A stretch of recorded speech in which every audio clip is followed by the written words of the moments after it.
Plankton je varao. Ja vara! Kume, Neptune, malo prepođi. Slušaj, mali. Trebaš ti još puno kruva u drobitom mliku ako hoš mene dobiti. Ti nisi ima ni zrcu šanse, blento. A znaš li zašto? Jer si varao? Ne zato što sam vara, nego zato što sam opaki genij, a ti si samo klinjo. Glupi klinjo.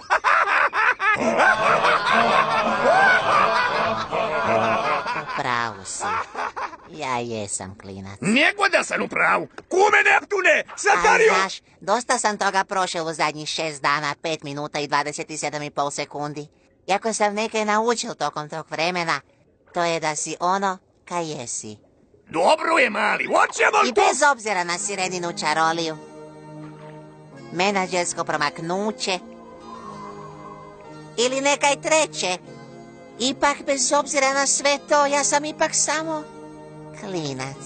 Dobro je, aj sad lipo uzasi. Ali to je u redu. Šta je sad u redu? Napravio sam neke kaj su svi rekli da klinac ne mre. Došao sam do Školjkograda, pobjedu sam Kikpopa, jahao sam Hasselhoffa i vratil kraljevsku krunu. Dobro, shvatili smo, aj. Da, istina je, klinjo sam, ja što me plentam i šašam i volim kikiriki stol. Šta se ovo događa? Ali iznad svega, i ja sam... Polako, ja ajde, sam... lakše. Ja sam... Pa vidi ga, ne sluša. Ja sam klinjo rocker! Ti si klinjo rocker!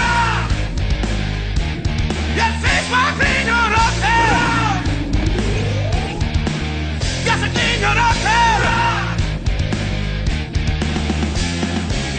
Kad mi kažeš da igračkama ja ne smem prići nikada, neće mome moć. Možda klinjo sam, a kad mi kažeš da sam klinjo spreman sam na sve, i bolje čuvaj se. Iako neko želi biti kao ja, samo daj da klinjo u tebi zapjeva.